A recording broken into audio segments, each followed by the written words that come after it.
Assalamualaikum warahmatullahi wabarakatuh. Perkenalkan saya Inatul Mukarramah dengan NIM 2510911120019.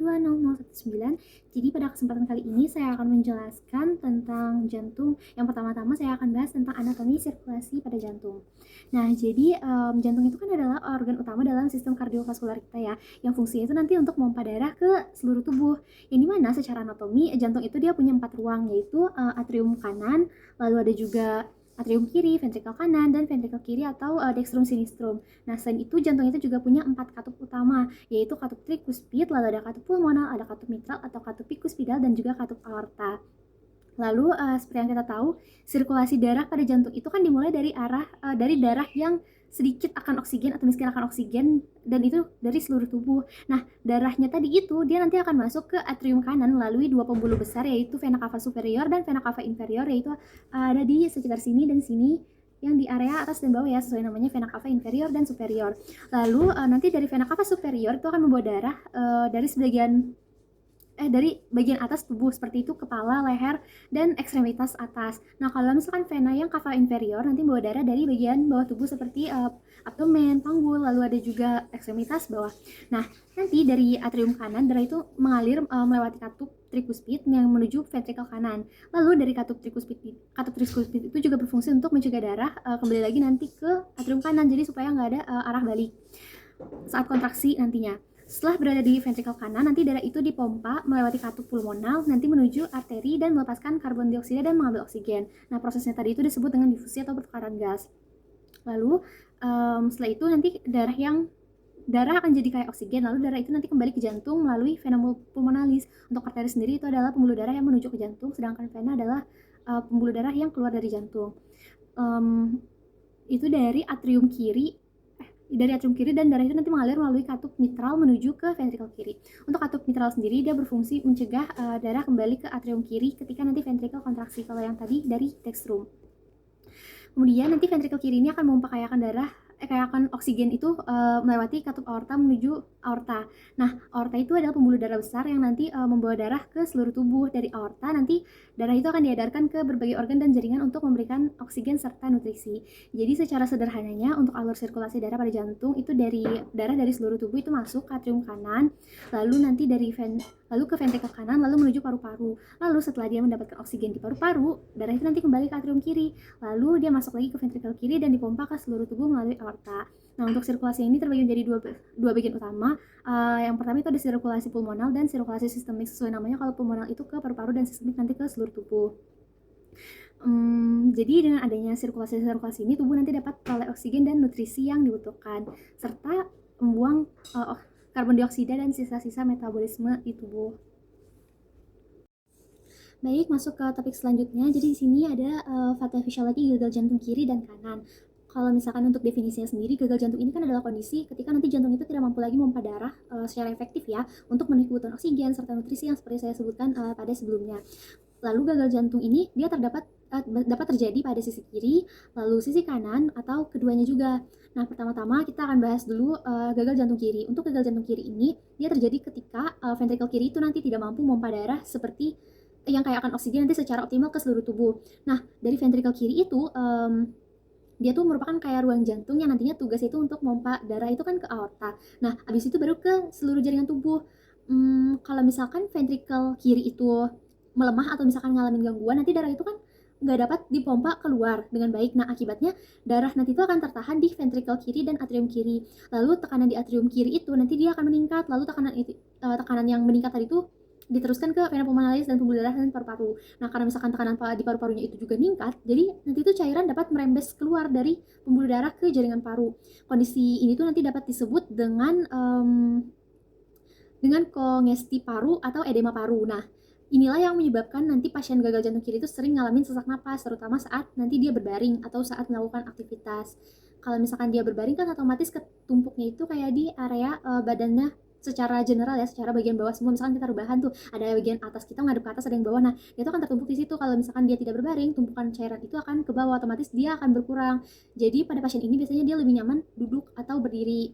Nah, makanya kalau misalkan gejala-gejalanya itu bisa dapat ditandai dengan dia sesak napas saat berbaring atau saat tidur malam hari. Selain itu, darah itu kan dipompa ke seluruh tubuh berkurang juga ya. Nah, jadi organ-organ sama jaringan tubuhnya itu nggak dapat oksigen yang cukup. Kalau misalkan dia nggak dapat oksigen yang cukup, nanti pasien itu cepat ngerasa lelah, lemas, pusing, dan mengalami penurunan kemampuan aktivitas. Karena seperti yang kita tahu kan, kita itu perlu oksigen untuk mendapatkan ATP. Karena apabila kita mendapatkan ATP dari siklus yang anaerob, itu akan sangat sedikit dan gak cukup memang untuk memenuhi kebutuhan kita sehari-hari. Makanya kalau misalkan pada pasien ini, dia akan mengalami cepat lelah dan pusing. Selain itu, sekarang kita juga akan bahas tentang yang patofisiologi gagal jantung yang di kanan ya. Untuk yang di kanan ini, dia terjadinya di ventrikel kanan, kebalikan dari yang tadi ventrikel dextrumnya. Nah, dia itu tidak mampu untuk memompa darah itu secara efektif ke paru-paru. Akibatnya ventrikel, pertama-tama kita harus tahu dulu, ventrikel kanan itu normalnya dia nerima darah yang sedikit oksigen itu dari atrium kanan kan, lalu dia akan memompa ke arteri pulmonalis. Nah, arteri pulmonalis yang nantinya juga akan menuju ke paru-paru. Lalu ketika ventrikel kanan ini nanti gagal buat memompa darah itu dia akan numpuk di atrium kanan ya, dan sistem vena tubuh. Lalu akibatnya itu nanti tekanan pada vena itu kan meningkat. Kalau misalnya vena ini tuh cairannya, peningkatan ini tuh nanti nyebabin vena itu cairan itu keluar dari pembuluh darah dan numpuk di jaringan tubuh. Tanda yang biasa sering muncul pada gagal jantung di area kanan atau dextrum itu biasanya ada edema atau bengkak pada tungkai. Nah, terutama di pergelangan-pergelangan kaki. Karena nanti dulu deh. Selain itu juga dia itu dapat menyebabkan terjadi peningkatan tekanan vena jugularis. Kalau kita tahu vena jugularis kan ada di sini ya. Lalu ada juga pembesaran hati, lalu ada hepatomegali, lalu ada asites atau penumpukan cairan di rongga perut itu, serta peningkatan nanti berat badan dan retensi cairan. Untuk gagal jantung kanan sendiri, dia tuh seringkali disebabkannya itu oleh gagal jantung kiri yang berlangsung lama. Jadi awalnya biasanya dia akan dimulai dari gagal jantung kiri. Kalau misalkan udah lama-kelamaan barulah dia akan gagal jantung kanan. Hal ini tuh kenapa dapat terjadi? Karena nanti tekanan tinggi di paru-paru itu kan akibat gagal jantung kiri ya. Dia itu bakal ngebuat juga ventrikel kanan harus kerja lebih keras. Supaya apa? Supaya dapat memompa darah itu ke paru-paru. Nah, lama-lama ventrikel kanan yang tadi kerja terus-menerus itu juga jadi lemah dan mengalami kegagalan gagal jantung. Nah, untuk perbedaan utamanya sendiri, jadi gagal jantung kiri itu nyebabin penumpukan darah ke paru-paru, sehingga gejalanya itu dominan berupa sesak napas pada pasien, apalagi biasanya highlight itu ketika berbaring. Sedangkan kalau misalkan gagal jantung kanan, dia tuh menyebabkan nantinya tuh penumpukan darah ke sistem vena tubuh, sehingga gejalanya tuh dominan berupa bengkak pada tungkai, lalu asites, dan pembesaran vena jugularis pada leher.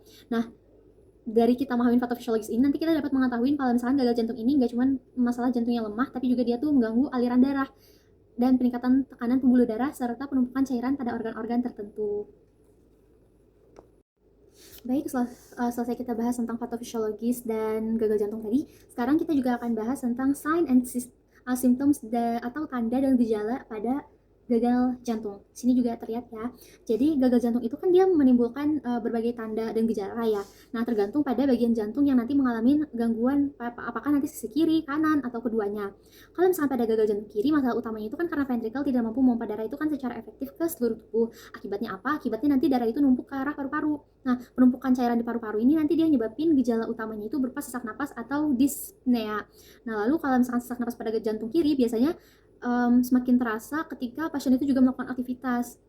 Karena pada kondisi yang lebih berat, sesak napas ini juga dapat muncul loh ternyata pada pasien yang sedang beristirahat. Nah, pasien itu biasanya juga bisa mengalami yang namanya ortopnea, yaitu sesak napas saat berbaring. Jadi sehingga pasien tuh biasanya lebih nyaman tidurnya itu dengan posisi kepala lebih tinggi atau menggunakan beberapa bantal, misalkan agak senderan gitu, jadi tidak sepenuhnya berbaring, atau seperti agak duduk posisinya nanti ketika dia berbaring. Nah, dia biasanya akan merasa lebih nyaman seperti itu. Lalu nanti juga dapat terjadi paroksimal nocturnal dyspnea atau sesak napas mendadak pada malam hari yang membuat pasien itu nanti terbangun dari tidur yang sesuai namanya ya, paroksimal nocturnal dyspnea yang dimana berarti sesak napas, lalu ada juga nocturnal yang berarti nanti di malam hari. Gejala lain dari gagal jantung kiri ini juga batuk biasanya, terutama pada malam hari juga. Jadi napas itu nanti berbunyi, terus ada rongki pada paru, lalu mudah lelah, lemas, dan nanti penurunan toleransi pada aktivitas fisik. Pada gagal jantung kalau kanan, darah itu kan numpuknya di sistem vena tubuh karena ventrikel kanan itu kan tidak mampu memompa darahnya nanti ke paru-paru dengan baik gitu. Akibatnya nanti cairan itu yang dapat keluar dari pembuluh darah bisa numpuk di jaringan tubuh. Kalau misalkan yang gagal jantung kanan itu khasnya biasanya ada di edema veriper, yaitu bengkak pada tungkai, terutama di daerah pergelangan kaki dan kakinya atau ekstremitas inferiornya. Nah, bengkak ini tuh biasanya lebih jelas pada sore hari atau pada pasien yang berdiri dan duduk lama. Selain edema, kalau misalkan gagal jantung kanan ini juga nyebabin peningkatan tekanan vena jugularis atau JVP. Biasanya kan mengukurnya itu yang 5+2 atau 5+3. Nah, kalau misalkan dia tuh ada peningkatan tekanan vena, ada kemungkinan bahwa pasien tersebut mengalami gagal jantung kanan. Tanda itu ya tadi karena dia ada pembesaran atau penonjolan vena di leher pada pemeriksaan biasanya fisik jantung. Pasien itu juga dapat mengalami hepatomegali pada yang gagal jantung kanan ini atau pembesaran hati. Karena apa? Karena darah itu kan numpuk di vena yang hati. Ada juga pada beberapa kasus, beberapa pasien itu dapat terjadi asites atau penumpukan cairan di rongga perut atau abdominal. Nah, sehingga nanti perut itu tampak seperti membesar dan retensi cairan itu nanti juga dapat menyebabkan peningkatan berat badan dalam waktu yang singkat. Selain gejala-gejala spesifik yang pada gagal jantung kanan dan kiri, ada juga gejala-gejala umumnya pada gagal jantung, yaitu contohnya itu mudah lelah, cepat capek saat beraktivitas, lalu jantung itu dapat berdebar-debar, atau palpasi atau ketika palpitasinya gitu. Lalu ada juga takikardi, ada nafsu makan itu biasanya mudah nurun, lalu mual, dan dia tuh merasa tubuhnya lemah. Jadi intinya kalau untuk gagal jantung kiri, dia tuh lebih dominan menimbulkan gejala pada paru-parunya seperti nanti sesak napas, batuk, lalu ada ortopnea dan bronki, dan pasien itu nanti biasanya lebih nyaman ketika bersender saat malam, dan gejala-gejalanya itu banyak muncul ketika malam hari. Sedangkan kalau misalkan gagal jantung kanan, dia lebih menimbulkan gejala di penumpukan cairan tubuh, misalkan pada edema kaki, ekstremitas inferior, lalu ada hepatomegali, lalu ada peningkatan JVP dan asites. Jadi dengan mengenali tanda-tanda ini, kita tuh gagal jantung itu dapat diantisipasi lebih awal lah gitu pada pasien, jadi segera mendapatkan pemeriksaan dan penanganan yang tepat. Baik, untuk materi yang selanjutnya yang akan saya bahas di sini adalah tentang mekanisme terbentuknya suara dari jantung itu sendiri. Jadi untuk definisinya sendiri, suara jantung itu adalah bunyi yang muncul akibat getaran dari suatu struktur jantung, terutama nanti itu karena penutupan katup jantung dan aliran darah yang di dalam jantung. Jadi sebenarnya kalau untuk bunyinya ini lebih ke penutupan katupnya ya daripada pembukaannya, karena apabila pembukaan katup itu tidak dapat terdengar. Saat penutupan katup inilah kita dapat mendengarnya. Nah, pada pemeriksaan normal, suara jantung itu yang paling utama kan ada suara jantung S1 dan S2. Kalau misalkan suara jantung yang S1 itu terjadinya pada fase awal atau fase sistol gitu. Sistol itu adalah apa? Sistol itu ketika ventricle itu berkontraksi untuk memompa darah nanti keluar dari jantung. Nah, S1 itu terbentuknya akibat nutup katup yang atrioventrikular. Jadi yang dari antara atrio dan ventricle ya, yaitu katup mitral dan katup tricuspid. Sebenarnya apakah dia bersamaan? Sebenarnya itu ada jedanya, ada bedanya sedikit. Cuman apabila kita dengar itu katupnya terlihat hampir beriringan atau bersamaan, jadi dianggap kadang bersamaan. Jadi kita tuh ada katup mitral. Untuk katup mitral sendiri dia itu kan beradanya di antara atrium sinistrum dan ventricle sinistrum ya.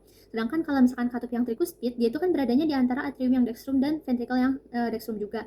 Kalau misalkan ventricle itu mulai kontraksi, nanti tekanan di ventricle kan meningkat tuh. Tekanannya yang meningkat tadi itu menyebabkan katup-katup mitral dan tricuspid ini nutup. Agar apa? Agar darah itu tidak ngalir kembali ke atrium. Nah, penutupan katup ini nanti menghasilkan bunyi loop pada suara jantung atau kita sebut itu S1 gitu. Karena kan seperti yang kita tahu jantung itu bunyinya tuh kayak loop gitu kan. Nah, loop inilah yang S1 tadi. Kemudian kita masuk ke suara jantung yang kedua. Suara jantung yang kedua ini ya.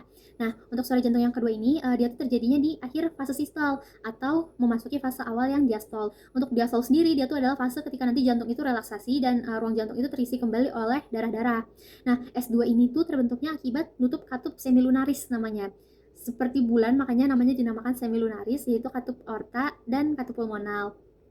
Untuk katup aorta sendiri, dia itu berada di antara ventricle sinistrum dan aorta. Sesuai namanya ya, katup aorta, berarti antara aorta dan ventricle sinistrum. Nah, kalau misalkan yang katup pulmonal, dia itu berada di antara ventricle dextrum dan arteri pulmonalis. Setelah itu nanti ventricle ini kan selesai tuh dia memompa darah. Nah, tekanan di dalam ventricle itu kan nurun.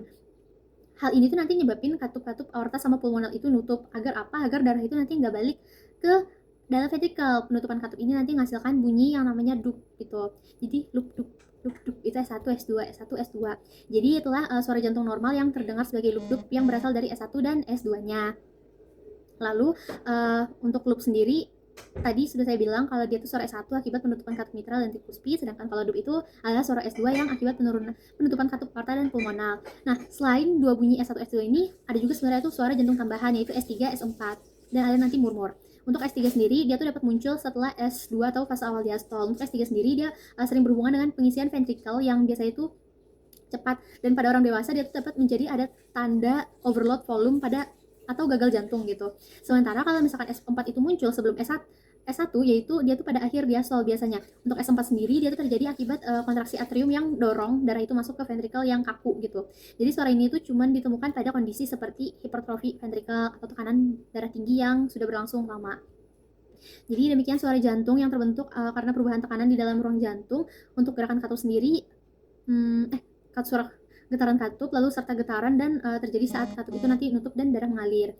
Jadi pemeriksaan suara jantung itu penting karena dia ngebantu apakah fungsi katup itu sesuai atau berjalan abnormal.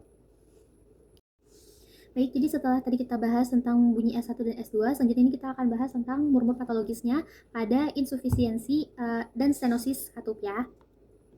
Baik, untuk murmur sendiri, dia itu kan adalah bunyi tambahan ya pada jantung yang muncul biasanya itu akibat aliran darahnya itu tidak normal atau terjadi turbulensi. Karena kalau biasanya itu kan seperti yang kita tahu itu adalah laminar flow, tapi kalau misalkan ada turbulensi, nanti dia akan terjadi murmur ini. Pada jantung normal, aliran darah itu kan seperti yang saya sudah bilang dia tuh lancar teratur. Tapi kalau misalkan terdapat gangguan pada katup jantung, aliran darah itu nanti jadi tidak lancar sehingga nanti dia menimbulkan bunyi yang namanya bunyi murmur. Nah, secara umum kelainan katup ini kan dibagi menjadi dua. Yang pertama itu ada stenosis, lalu yang kedua itu ada insufisiensi.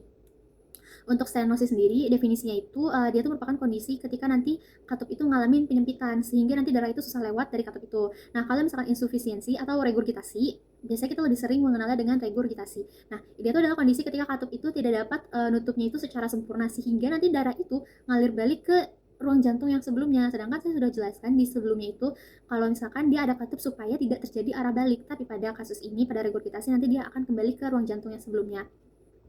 Pertama-tama kita akan bahas stenosis terlebih dahulu atau stenosis katup. Nah, pada stenosis katup ini kan dia menyempit tuh. Nanti dia menyebabkan darah itu harus melewati celah yang lebih kecil gitu.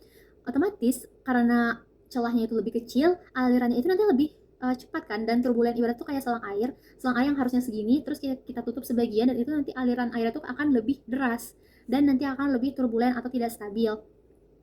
Maka nanti timbullah bunyi murmur. Nah, contoh itu nanti paling jelas biasanya pada stenosis aorta. Untuk stenosis aorta sendiri, katup aorta itu kan nyempit nanti, seperti namanya stenosis berarti penyempitan, sehingga nanti dari ventrikel kiri itu sulit keluar menuju aorta.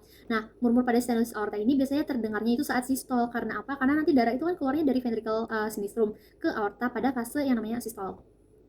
Contoh lain stenosis ini ada stenosis mitral juga. Kalau misalkan pada stenosis mitral, dia katup mitralnya yang nyempit. Jadi darah dari atrium kiri atau atrium sinistrum nanti dia sulit masuk ke ventrikel yang sinistrum. Karena pengisian ventrikel terjadi pada fase diastol, nanti murmurnya stenosis mitral ini terdengarnya pada saat diastol. Kalau yang tadi kan pada saat sistol. Lalu kita udah masuk ke yang insufisiensi. Untuk insufisiensi sendiri atau regurgitasi katup, kondisinya ini lebih ke katup itu tidak dapat nutup rapat sehingga nanti sebagian darah itu ngalir kembali ke ruang sebelumnya. Nah, aliran balik inilah nanti yang menyebabkan yang namanya murmur. Karena kan kalau misalkan katup kan anggapannya itu seperti ini. Lalu kalau misalkan regurgitasi kan dia harusnya dari atas bawah, ya dari atas ke bawah itu kan harusnya nutup nih kayak gini. Karena dia nggak nutup dengan sempurna, katupnya ini seperti ini, jadi itu masih ada aliran balik yang dari bawah ke atas, jadi nanti ke ruang jantung yang sebelumnya. Oke, untuk contoh lainnya sendiri itu ada regurgitasi aorta. Kalau yang tadi kan ada stenosis aorta dan mitral, kalau yang ini ada regurgitasi aorta. Kalau misalkan pada regurgitasi aorta ini nanti katup aorta itu dia tidak menutup secara sempurna saat ventrikel kiri selesai berkontraksi. Nanti akibatnya sebagian darah dari aorta itu nanti ngalir kembali ke ventrikel sinistrum atau kirinya pada saat nanti diastol. Karena itu kalau murmur regurgitasi aorta ini dia termasuk murmur yang diastolik nantinya.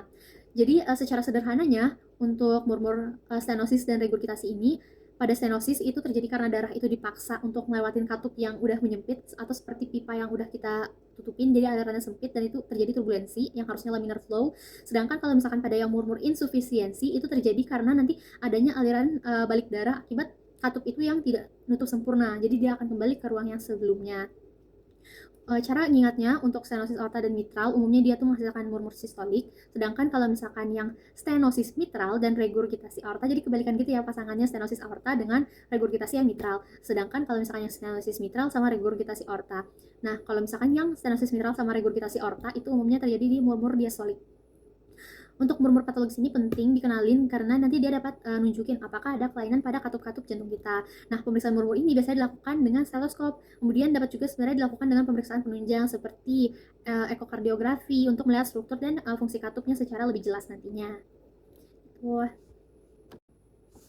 Jadi selain kita tuh penting untuk bahas bunyi-bunyi jantung S1, katup S2, lalu ada murmur sistolik, murmur diastolik, penting juga untuk kita tuh ngebahas tentang kelainan jantung bawaan. Itu nanti ada VSD, ASD, PDA, dan tetralogi falat. Ini ada VSD, ASD, PDA, dan tetralogi falat ya. Nah, jadi kelainan jantung bawaan ini dia itu merupakan struktur jantung yang udah ada sejak lahir, sesuai namanya ya, kelainan jantung bawaan, berarti sudah ada dari lahir. Nah, kelainan jantungnya ini dia tuh ngapain? Dia tuh dapat mengganggu nanti aliran darah normal yang harusnya itu di dalam jantung, maupun nanti bisa juga sih di antara jantung dan pembuluh darah yang besar. Pertama-tama kita akan bahas dulu yang VSD atau ventricular septal defect. Nah, untuk VSD sendiri dia tuh ada lubang pada septum ventrikelnya atau dinding pemisah yang antara ventrikel kanan dan kirinya itu. Nah, karena tekanan di ventrikel kiri itu kan lebih tinggi ya daripada ventrikel kanan, karena kan dia harus memompanya ke seluruh tubuh, nggak cuma ke paru-paru. Dan darah kayak oksigen dari ventrikel kiri itu nanti dapat mengalir ke ventrikel dextrumnya atau ventrikel kanannya.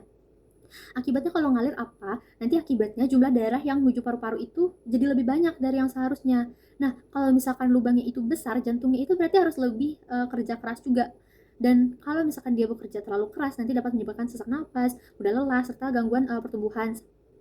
Lalu kalau misalkan dalam jangka panjangnya, nanti dia itu dapat menyebabkan yang namanya hipertensi pulmonal. Jadi spesifik ya, hipertensi pulmonal. Di sini juga ada. Lalu yang kedua itu ada ASD atau atrial septal defect atau lubang pada septum yang diantara atriumnya sini. Sebenarnya untuk ASD sendiri dia itu adanya lubang pada dinding pemisah antara atrium, dextrum, dan sinistrum ya. Nah, untuk pada ASD ini darah dari atrium kiri itu sebenarnya ngalir juga ke atrium kanan karena tekanan atrium kan lebih tinggi ya, sama konsep awalnya itu seperti yang VSD tadi. Nah, hal ini tuh nyebabin peningkatan aliran darah ke ventrikel kanan dan paru-paru. Nah, ASD yang kecil itu kan nggak bisa menimbulkan gejala, tapi kalau misalkan ASD-nya besar, dia tuh dapat menyebabkan mudah lelah, sesak napas, aktivitas, lalu ada juga infeksi saluran napas yang berulang, dan pembesaran nanti di area jantung yang kanan ya. Lalu untuk yang PDA itu yang ketiga atau patent ductus arteriosus. Untuk PDA sendiri dia tuh ductus arteriosus. Oh ya, kita perlu tahu dulu untuk ductus arteriosus itu dia adalah saluran normal pada janin ya khususnya ya, yang menghubungkan nanti arteri pulmonalisnya dengan aorta. Karena saat masih bayi itu kan kita dalam kandungan paru-paru itu belum aktif atau belum digunakan untuk bernafas. Jadi saluran ini nanti membantu mengalihkan aliran darahnya. Nah, normalnya kalau pada ductus arteriosus ini dia tuh akan menutup setelah bayi itu nanti lahir. Makanya seperti yang kita tahu ketika bayi lahir nanti paru-paru itu nanti sudah langsung aktif gitu. Untuk PDA ini sendiri dia kan nggak nutup ya, dia terbuka ketika dia dewasa. Jadi makanya sesuai namanya itu paten itu berarti kayak permanen gitu loh. Lalu paten yang terbuka yang sesuai awalnya ductus pada ductus arteriosus. Untuk PDA sendiri, nanti darah dari aorta yang tekanannya tinggi itu dapat ngalir ke arteri-arteri pulmonalis. Akibatnya apa? Akibatnya nanti aliran darah yang ke paru-paru itu kan meningkat, dan jantung itu nanti bekerjanya lebih keras gitu, atau lebih berat. Nah, gejala PDA ini mirip sama yang sebelumnya juga, itu kayak cepat nafasnya itu cepat gitu. Lalu dia tuh nanti juga pada bayi ya, dia akan sulit menyusu, lalu berat badannya tuh sulit naik, lalu mudah lelah, dan pada pemeriksaan itu nanti juga akan ditemukan murmur. Nah, murmurnya ini khas, biasanya itu disebut sama continuous murmur karena terdengarnya itu secara terus-menerus selama sistol dan diastol gitu. Jadi dia nggak yang hilang muncul terus hilang terus muncul lagi, nggak, dia tuh kayak terus-menerus pokoknya murmurnya pada sistol dan diastolnya. Dan terakhir itu ada tetralogi Fallot. Untuk tetralogi Fallot sendiri dia itu kelainan jantung yang terdiri atas 4 komponen utama seperti namanya ya, tetra. Yang kita tahu kan mono, bi, tri, tetra gitu. Tetra berarti 4 artinya. Untuk 4 komponen utama ini, pertama-tama yang VSD ini, pertama-tama itu ada VSD. Untuk VSD ini kan lubang pada septum yang ventrikel. Nah, kalau yang kedua itu ada stenosis pulmonal atau penyempitan jalan keluar nanti dari ventrikel kanan menuju ke paru-parunya. Lalu yang ketiga itu ada overriding aorta atau posisi aortanya itu nanti berada di atas VSD sehingga menerima darah itu dari kedua ventrikel. Lalu yang terakhir itu ada hipertrofi ventrikel kanan ya. Nah, atau sesuai namanya hipertrofi berarti penebalan otot ventrikel kanan, dan itu karena otot ventrikel kanan itu harus bekerja terus-menerus, makanya dapat terjadi penebalan.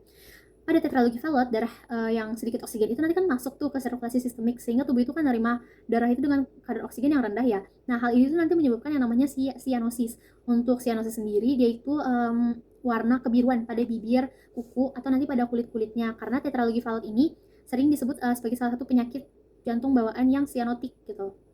Secara ringkasnya, untuk VSD sendiri, dia tuh adalah lubang antar ventrikel tadi, lalu ASD itu kan tadi lubang yang antar atrium. Kalau misalkan PDA itu adalah saluran antara aorta dan arteri pulmonalis itu nggak nutup ketika dia lahir. Lalu kalau misalkan yang terakhir itu ada tetralogy valve, ini adalah gabungan dari keempat kelainan yang dapat menyebabkan yang namanya sianosis. Nah, kelainan-kelainan ini penting buat dipahamin karena dia itu dapat mempengaruhi nanti aliran-aliran darah. Jadi beban kerja jantung itu kan meningkat juga, otomatis tekanan paru, kadar oksigen dalam tubuh itu juga nanti akan sangat-sangat terpengaruh. Untuk kelainan jantung bawaan ini sendiri, dia tuh merupakan kelainan struktur jantung yang sebenarnya itu udah ada sejak lahir. Dan kelainannya ini dapat mengganggu aliran normal darah di jantung maupun di antara sekitar jantung dan pembuluh darah besar. Kalau misalkan yang pertama itu ada VSD tadi yang lubang tadi, jadi dia akan terjadinya darah yang kayak akan oksigen itu nanti dari ventrikel kiri dapat ngalir ke ventrikel kanan dan seterusnya gitu. Sepertinya cukup itu aja sih. Ini ada ringkasan, beberapa ringkasannya ya juga di bawah-bawah sini, lebih keempat gambar tadi. Sekian. Oke, baik, selanjutnya kita masuk ke polarisasi dan depolarisasi membran sel pada jaringan saraf dan otot jantung. Di sini saya ada bagi dua ya. Yang pertama itu ada jaringan saraf, lalu yang di sini ada jaringan otot jantung. Kita overview terlebih dahulu untuk setiap sel. Jadi setiap sel itu termasuk nanti sel saraf dan otot jantung itu dia punya yang namanya membran sel. Membran sel ini dia akan memisahkan bagian dalam dan luar sel. Nah, pada membran sel ini juga nanti terdapat perbedaan muatan listrik antara bagian dalam dan luarnya ya. Dengan adanya perbedaan yang saya sebutkan sebelumnya, nanti itu akan terjadi yang namanya potensial membran gitu. Pada keadaan istirahat, bagian dalam sel itu biasanya nanti dia akan jadi lebih negatif dibandingkan yang area luarnya. Keadaan ini nanti disebut yang namanya polarisasi. Jadi polarisasi adalah kondisi ketika nanti membran sel itu berada dalam keadaan istirahat dengan muatan listrik bagian dalam sel itu lebih negatif daripada bagian luarnya ya. Jadi dalamnya lebih negatif dan dia kondisi istirahat intinya. Lalu perbedaan muatan ini tuh terjadi karena adanya yang namanya perbedaan konsentrasi ion, terutama ion natrium. Seperti yang kita tahu nih, natrium kan Na+ gitu ya. Lalu ada juga kalium, kalsium, dan klorida atau celmin. Nah, pada keadaan istirahat nanti ion natrium itu dia akan lebih banyak sebenarnya berada di luar sel. Sedangkan kalau misalkan ion kalium itu dia lebih banyaknya di dalam sel ya. Jadi pompa natrium kalium itu nanti ngebantu pertahankan perbedaan konsentrasi dua ini, natrium dan kalsium. Ketika nanti sel itu menerima rangsangan, kanal ion itu kan pada membran akan terbuka ya. Nah, pada jaringan saraf, nih ya, pada jaringan saraf, natrium itu nanti akan masuk ke dalam sel itu nanti dengan cepat. Nah, masuknya ion positif ini nyebabin yang bagian sel tadi harusnya lebih negatif itu jadi lebih positif. Lalu proses perubahan muatan dari negatif jadi lebih positif ini disebut dengan yang namanya depolarisasi. Kalau pada jaringan saraf, depolarisasi itu fungsinya untuk mengantarkan impuls listrik gitu. Impulsnya ini nanti dia tuh akan jalan sepanjang serabut saraf sehingga nanti informasi itu dapat dikirim ke satu bagian tubuh dan ke yang lainnya. Kalau misalkan pada jaringan otot jantung, prinsipnya itu sebenarnya mirip, tapi dia melibatkan ion natrium, kalsium, sama kalium. Jadi depolarisasi otot jantung itu nanti menyebabkan sel otot jantung itu menjadi aktif secara listrik ya. Nah, aktivitas listrik ini kemudian tuh nanti memicu yang namanya kontraksi otot jantung. Sehingga apa? Sehingga nanti jantung itu dapat memompa darah. Lalu setelah nanti depolarisasi terjadi, sel itu kan harus kembali lagi ke keadaan istirahat. Nah, proses kembalinya muatan membran jadi lebih negatif itu disebut yang namanya repolarisasi. Jadi setelah depolarisasi itu ada repolarisasi. Pada proses repolarisasi ini nanti dia tuh ion kaliumnya keluar dari sel sehingga bagian dalam sel itu kembali menjadi lebih negatif atau kembali seperti semula. Jadi secara sederhananya polarisasi itu adalah keadaan istirahat sel, depolarisasi itu keadaan saat sel itu jadi aktif karena masuknya ion positif atau ion natrium, sedangkan repolarisasi itu proses kembalinya sel ke keadaan semula atau keadaan istirahat. Nah, perbedaan antara jaringan saraf dengan jaringan otot itu terletak pada fungsinya. Kalau misalkan jaringan saraf, depolarisasinya kan mengantarkan impuls listrik untuk komunikasi dan penghantaran sinyal gitu, sesuai namanya sendiri jaringan saraf, berarti buat mengantarin sinyal.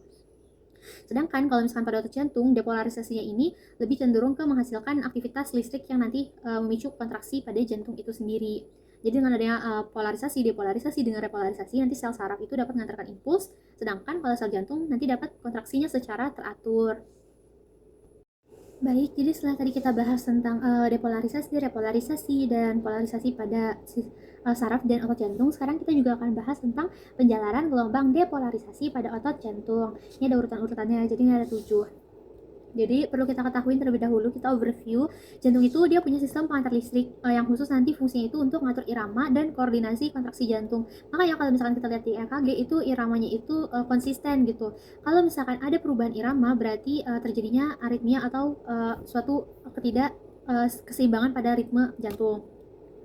Nah, sistem ini tuh dia tuh antara atrium dan ventricle itu nanti dapat kontraksinya secara teratur dan berurutan. Sebenarnya itu lebih katanya itu biasanya sinkron. Untuk sinkron sendiri itu bukan berarti dia secara bersama-sama, tetapi lebih ke teratur dan urutannya.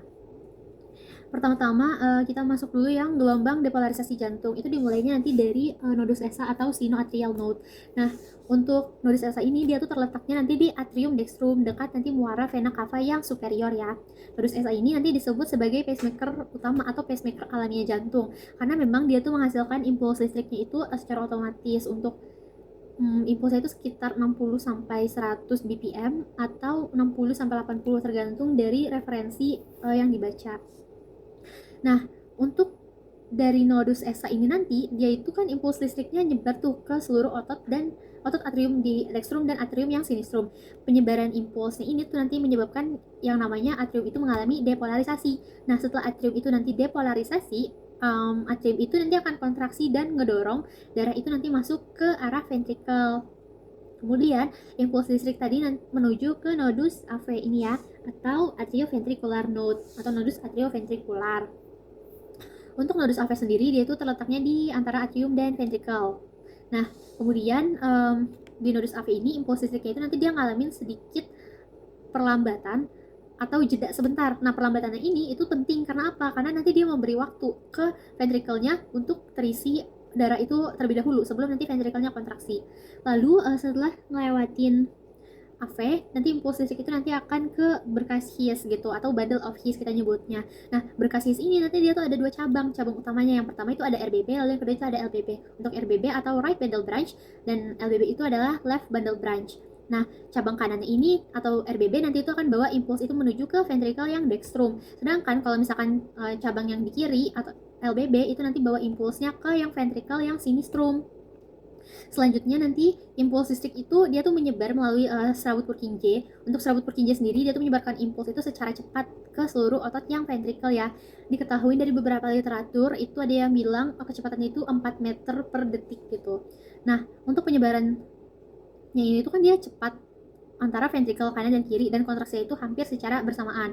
Lalu ada juga depolarisasi ventricle. Nah, depolarisasi ventricle ini nyebabin yang namanya ventricle itu nanti berkontraksi. Ventricle kanan itu kan pompa darah ke paru-paru lewat arteri pulmonalis. Sedangkan kalau misalkan ventricle kiri itu nanti dia pompa darah itu ke seluruh tubuh melalui yang namanya aorta. Jadi urutan penjalaran gelombang depolarisasi pada otot jantung yang pertama itu ada nodus SA.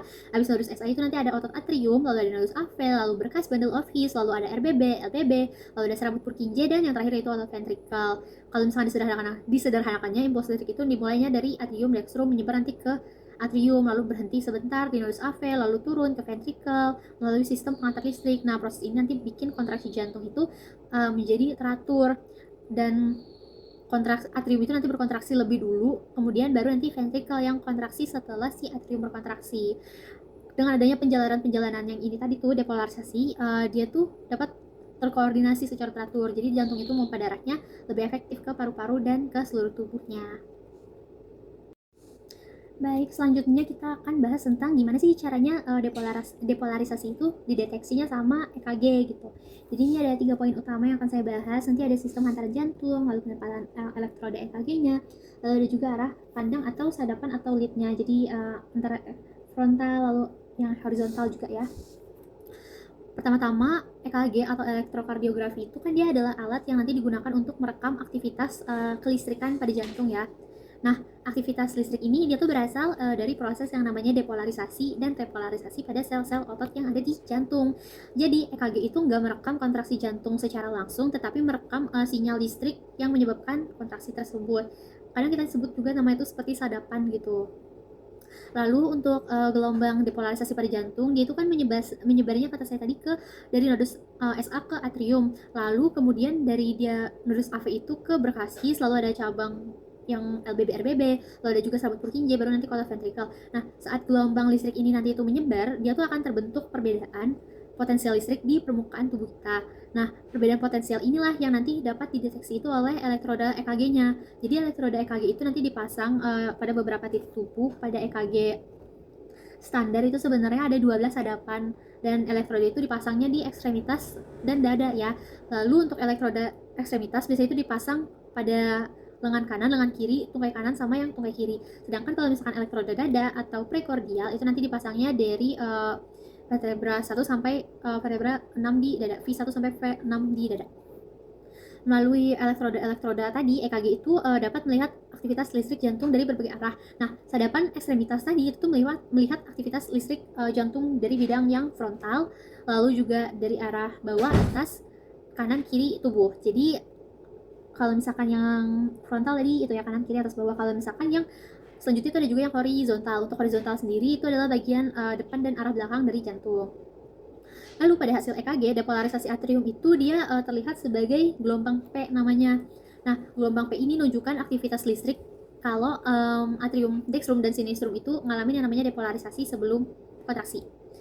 Jadi setelah itu nanti dia tuh kan depolarisasi ventricle. Nah, depolarisasi ventricle itu nanti akan terlihat sebagai kompleks QRS. Biasanya kalau di EKG itu yang agak tinggi gelombangnya. Itu menunjukkan aktivitas listrik saat atrium nanti itu, atrium kanan dan kiri ya khususnya itu ngalamin depolarisasi sebelum kontraksi. Untuk kompleks QRS dia tuh menunjukkan aktivitas listrik saat ventricle kanan dan ventricle kiri itu nantinya ngalamin depolarisasi sebelum kontraksi. Kenapa? Karena massa otot ventricle itu kan lebih besar dari atrium. Jadi kompleks QRS itu memang tampak lebih tinggi dan lebih jelas daripada P. Jadi kayak P itu lebih kecil gelombangnya, terus tiba-tiba yang QRS itu lebih tinggi gitu gelombangnya. Nah, sementara itu ada juga yang namanya gelombang T. Jadi kita perlu ingat ada gelombang P, QRS, dan T. Untuk gelombang T ini dia menunjukkan yang namanya repolarisasi ventricle. Repolarisasi apa? Itu udah saya jelaskan juga sebelumnya, itu tentang proses kembalinya sel otot ventricle itu ke keadaan listrik istirahat atau yang sebelumnya. Nah, repolarisasi atrium sendiri biasanya tuh dia tidak tampak jelas karena tertutup yang namanya oleh kompleks QRS. Sebenarnya itu ada, karena kan kita bingung pasti dari depolarisasi atrium, terus ada depolarisasi ventricle, terus ada repolarisasi ventricle, kok nggak ada sih repolarisasi atriumnya? Sebenarnya itu tuh ada, tapi dia tuh ketutup sama kompleksitas yang di QRS. Jadi gelombang depolarisasi itu dideteksi oleh EKG melalui elektroda ya namanya, yang ditempelkan pada permukaan tubuh kita. Nah, lokasinya itu meliputi elektroda ekstremitas pada lengan dan kaki atau ekstremitas inferior dan superior, serta elektroda prekordial pada bidang dada. Nah, dari berbagai posisi ini EKG itu nanti dapat menggambarkan suatu aktivitas listrik jantung dari berbagai sudut pandang. Dengan demikian, EKG itu juga penting buat nilai irama jantung seperti yang saya sebutkan sebelumnya, hantaran listrik juga. Terus dari aliran itu apakah adanya nanti gangguan konduksi, lalu perbesaran ruang jantung, sehingga nanti tanda-tanda iskemia atau infark pada miokard. Sekian untuk bagaimana tentang gelombang depolarisasi dideteksi oleh EKG. Materi selanjutnya yang akan kita bahas yaitu adalah sandapan unipolar dan bipolar pada EKG. Ya, untuk sandapan bipolar sendiri itu ada segitiga yang namanya nanti Einthoven, lalu ini ada posisi elektroda, dan ini ada sandapan unipolar yang ekstremitas. Baik, pertama-tama kita berview terlebih dahulu untuk sandapan atau lead pada EKG. Dia itu adalah sudut pandang ya. Jadi yang digunakan untuk nanti melihat suatu aktivitas di kelistrikan jantung. Jadi EKG ini nggak cuma melihat jantung itu dari satu arah, tapi dia juga lihat dari berbagai macam arah. Dengan begitu kita tuh bisa apa? Kita tuh nanti bisa ngetahuin kalau gambaran listrik jantung secara lengkap itu seperti apa. Nah, secara umumnya untuk sandapan EKG ini dia tuh dibagi menjadi sandapan bipolar dan sandapan unipolar sesuai judul ya di sini ya. Nah, pertama-tama yang akan kita bahas yaitu adalah sandapan bipolar. Untuk sandapan bipolar sendiri dia itu adalah sandapan yang nantinya mengukur perbedaan potensial listrik dari kedua elektroda yang aktif. Nah, disebut bipolar karena melibatkan memang dua kutub, yaitu kutub negatif dan kutub positif. Untuk sandapan bipolar dia itu terdiri dari lead 1, 2, dan 3. Untuk lead 1 itu dia nanti merekam perbedaan listrik antara lengan kanan sama lengan kirinya ya. Untuk lead 2 sendiri dia tuh nanti akan merekam yang namanya perbedaan listrik antara lengan kanan dan tungkai kiri. Kalau lead 3 itu antara lengan kiri dengan tungkai kirinya. Lalu ketiga lead ini tuh nanti dia disebut sebagai lead ekstremitas standar. Nah, lead 1, 2, 3 ini nanti ngebentuk yang namanya itu ada di sini, yaitu segitiga Einthoven. Nah, segitiga Einthoven ini dia tuh merupakan konsep yang nanti itu akan menggambarkan suatu posisi tiga sandapan bipolar di sekitarnya jantung. Lalu selanjutnya itu ada sandapan yang unipolar. Untuk unipolar sendiri dia itu sandapan yang merekam aktivitas listrik itu dari satu elektroda aja, dan eksplorasi itu terhadap titik yang referensi netral. Sesuai namanya juga dia tuh disebut unipolar karena memang fokus pengukurannya itu berasal dari satu elektroda utama aja. Lalu sandapan unipolar ini dibagi sebenarnya menjadi dua kelompok, yaitu sandapan unipolar ekstremitas dan sandapan unipolar prekordial. Untuk sandapan unipolar ekstremitas dia itu terbagi dari AVL, AVF, dan AVR. Untuk melihat nanti aktivitas fisik jantung itu dari arah lengan kanan. AVL itu nanti dia ngelihat dari berbagai arah yang lengan kiri, sedangkan kalau misalkan yang AVF dia itu nanti melihat dari arah kaki atau bagian bawah tubuh atau ekstremitas yang inferior ya. Lalu kemudian ada namanya sandapan unipolar prekordial. Nah, untuk sandapan unipolar prekordial ini dia adalah lead V1 sampai dengan V6 yang dipasang nanti di dinding dada. Nah, lead ini itu untuk melihat aktivitas jantung dengan bidang yang horizontal gitu. Lalu kalau misalkan posisi lead prekordial itu dia tuh V1-nya dipasang di sela iga keempat area dextrum di dekat sternum. Kalau misalkan V2-nya itu nanti dipasang di sela iga ICS ke-5. Nah, ICS ke-4 di area sinistra di dekat sternum juga. Kalau misalkan V3 itu dipasangnya nanti di antara V2 dengan V4.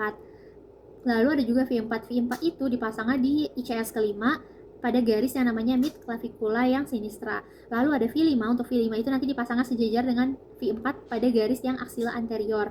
Lalu ada V6. Untuk V6 sendiri itu nanti dia dipasangnya sejajar dengan yang V4 dan V5 pada garis aksila yang media.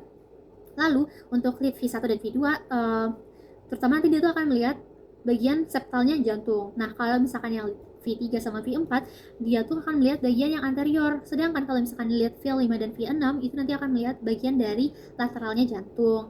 Jadi sebenarnya perbedaan utamanya itu kalau misalkan sandapan bipolar dan unipolar itu secara cara pengukurannya ya. Kalau misalkan bipolar mengukurnya itu perbedaan potensial antara dua elektroda yang aktif.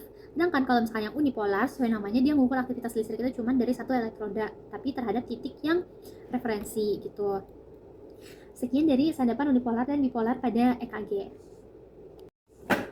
Lalu bagaimana sih sebenarnya cara menginterpretasi untuk gelombang EKG yang normal? Jadi pada kali ini saya akan bahas tentang yang interpretasi gelombang EKG yang normal dulu ya. Nanti kita juga akan bahas yang tidak normal.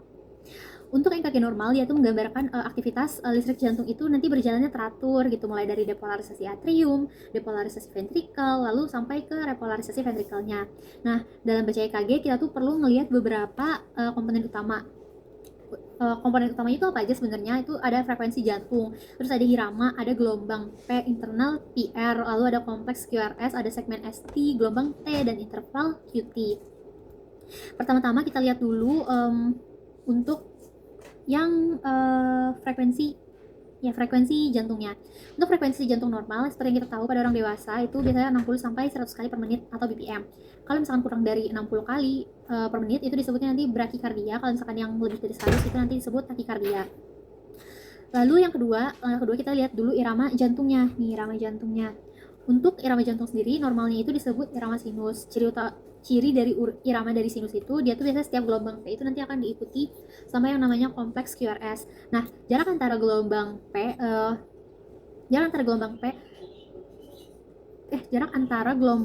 yang diikuti nanti sama QRS, terus ada namanya jarak antara gelombang R, dia tuh relatif teratur. Hal ini tuh menunjukkan kalau misalkan bahwa impuls listrik itu dia berasal dari nodus SA dan menjalarnya itu secara normal ke ventrikel gitu. Lalu yang ketiga itu ada kita lihat yang gelombang P. Untuk gelombang P sendiri itu kan artinya dia depolarisasi atrium. Nah, kalau misalkan pada EKG normal, gelombang P itu biasanya bentuknya itu kecil, halus, dan positif pada lead kedua. Kalau misalkan gelombang P yang normal itu menunjukkan atrium mengalami depolarisasi yang baik gitu loh. Dan yang terakhir, yang keempat, kita itu lihat interval PR. Untuk interval PR itu dia tuh sebenarnya adalah jarak dari awal gelombang P itu sampai nanti ke awal kompleks yang QRS. Jadi interval ini tuh dia tuh nggambarin kalau misalkan waktunya penghantaran impuls dari atrium menuju ventrikel itu melalui nodus AV. Nah, nilai normalnya sendiri untuk interval PR itu adalah sekitar 0,12 sampai 0,2 detik. Oh ya, ada juga yang kelima, itu kita perhatikan tentang kompleks QRS-nya. Untuk kompleks QRS biasanya itu menunjukkan depolarisasi yang namanya ventricle. Nah, kalau misalkan pada EKG normal, durasi QRS itu biasanya kurang dari 0,12 detik. Lalu QRS yang sempit itu dia menunjukkan nanti bahwa impuls listrik itu nyebar ke ventricle melalui sistem konduksi yang normal gitu. Lalu yang keenam, kita bisa lihat juga ada yang namanya segmen ST gitu. Mana ya? Itu segmen ST ya kelihatannya. Untuk segmen ST sendiri dia tuh adalah bagian setelah nanti kompleks QRS dan sebelum dari gelombang yang T. Kalau misalkan pada EKG normal, segmen ST itu biasanya dia sejajar sama garis dasar atau isoelektrik. Jika terjadi elevasi atau depresi pada ST yang signifikan, hal itu tuh dapat nunjukin kalau misalkan ada gangguan sebenarnya seperti iskemia atau infark di miokardnya. Lalu ketujuh, kita akan lihat gelombang T. Untuk gelombang T sendiri dia tuh menunjukkan repolarisasi ventricle pada EKG normal. Untuk gelombang T ini biasanya dia tuh searah sama kompleks QRS dan sebagian besar lead. Jadi gelombang T normal itu nunjukin kalau proses repolarisasi ventricle itu sebenarnya berjalan dengan baik. Lalu yang kedelapan itu ada interval QT. Nah, untuk interval QT atau QT sendiri, dia tuh gambarin kalau waktu depolarisasi dan repolarisasi ventricle. Kalau misalkan interval QT-nya ini terlalu panjang atau terlalu pendek, nanti itu dapat ningkatin risiko gangguan adanya irama jantung gitu. Jadi intinya itu, kalau misalkan untuk menginterpretasikan EKG yang normal, dia tuh ada urutannya. Yang pertama lihat frekuensi, lalu lihat irama, periksa gelombang P, periksa interval PR, lalu ada periksa kompleks QRS, lalu ada segmen ST, lalu perhatikan gelombang T dan interval QT.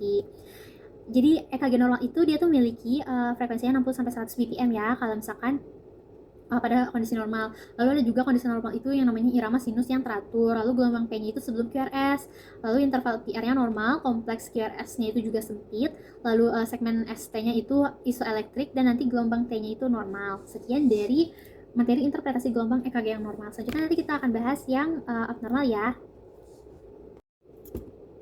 Oke, kita lanjut ke materi terakhir, yaitu gelombang EKG yang tidak normal. Ini ada beberapa yang sudah saya letakkan di sini. Untuk gelombang EKG yang tidak normal, dia tuh biasanya nunjukin adanya gangguan pada aktivitas dari kelistrikan jantung itu sendiri, atau gangguan irama bisa juga, gangguan pengantaran impuls listriknya, terus ada pembesaran ruang pada jantung, ada kekurangan oksigen pada otot jantung, atau juga bisa kerusakan pada otot jantung itu sendiri.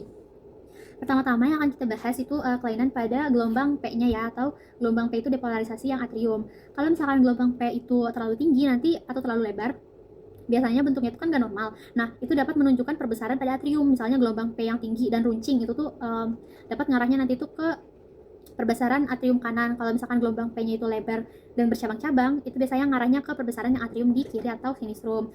Lalu yang kedua itu ada kelainan pada interval PR. Untuk interval PR sendiri itu kan normalnya 0,12 sampai dengan 0,2 detik ya. Kalau misalkan interval PR itu lebih panjang dari 0,2 detik, biasanya itu nunjukin kalau adanya blok AV gitu, derajat pertama. Derajat 1. Kalau misalkan interval PR-nya terlalu pendek, itu nanti juga dicurigai nanti adanya jalur hantaran tambahan atau nanti namanya preeksitasi. Lalu yang ketiga itu ada yang namanya kelainan kompleks pada QRS. Untuk kelainan kompleks pada QRS ini dia tuh tunjukin kalau misalkan depolarisasi ventricle gitu. Normalnya kan tadi saya bilang QRS itu sempit atau kurang dari 0,12 detik. Kalau misalkan QRS ini ngelebar, hal itu tuh dapat nunjukin kalau ada gangguan di pengantaran ventrikelnya. Misalnya bundle branch-nya blok gitu, atau irama ventrikelnya, atau gangguan konduksi-konduksi lainnya. Lalu yang keempat itu ada gelombang Q yang patologis. Untuk gelombang Q patologis, gelombang Q itu kan sebenarnya dalam dan lebar, dan dia tuh dapat nunjukin adanya kerusakan otot jantung atau riwayat infark miokard. Tapi kalau misalkan interpretasinya itu tetap, dia tuh harus disesuaikan sama lead dan kondisi dari klinis pasien itu sendiri. Lalu yang kelima itu ada yang kelainan pada segmen ST-nya ya. Untuk segmen ST itu kan normalnya dia berada sejajar sama garis dasar. Kalau misalkan terjadi elevasi pada segmen ST, dia tuh dapat ngarah nanti pada infark miokard akut atau cedera otot jantung. Sedangkan untuk depresi segmen ST nanti dia dapatnya ngarah ke iskemia miokard atau kurangnya aliran darah dan oksigen nanti ke jantung. Lalu yang keenam itu ada kelainan pada gelombang T. Untuk gelombang T sendiri dan tuh menunjukkan repolarisasi ventricle. Untuk gelombang T yang terbalik atau inversi, dia tuh dapat ditemukan pada iskemia, terus gangguan repolarisasi atau kelainan yang lain. Gelombang T itu kan sangat tinggi ya dan runcing. Nah, itu tuh dapat ditemukan pada kondisi seperti hiperkalemia. Lalu yang ketujuh itu ada kelainan pada interval QT. Untuk interval QT sendiri kan sebenarnya dia menggambarkan kalau misalkan proses depolarisasi dan repolarisasi ventricle. Kalau misalkan ventricle QT itu manjang, resiko terjadi aritmia itu kan bahaya ya dan dapat meningkat. Nah, sebaliknya juga kalau misalkan QT itu terlalu pendek, artinya dia tuh dapat berhubungan nanti sama gangguan-gangguan yang elektrolit atau kondisi-kondisi tertentu. Lalu sebenarnya selain kelainan-kelainan pada gelombang, EKG itu juga dapat nunjukin gangguan irama jantung, misalnya pada fibrilasi atrium, gelombang P tidak tampak, dan irama itu nanti jadi tidak teratur. Pada takikardia, ventrikel itu nanti pada takikardia yang ventrikel ya, konteks GRS itu kan biasanya melebar, terus jantung itu sangat cepat. Nah, kalau misalkan pada bradikardia, itu frekuensi jantungnya itu biasanya lebih lambat dari normal. Jadi kalau gelombang EKG itu tidak normal, dia dapat berupa gelombang P abnormal, interval PR-nya nanti panjang atau pendek, lalu kompleks GRS-nya lebar, gelombang Q-nya jadi patologis, lalu elevasi dan depresi segmen ST-nya. Nah, lalu ada juga intervasi kompleks intervasi gelombang T, lalu gelombang T itu nanti tinggi runcing atau interval dari QT-nya itu nanti bisa jadi abnormal, serta irama jantung juga tidak teratur. Jadi sekian dari gelombang EKG yang tidak normal, dan sekianlah penjelasan saya pada kali ini. Terima kasih sudah mendengarkan. Mohon maaf apabila ada salah. Wassalamualaikum warahmatullahi wabarakatuh. Terima kasih.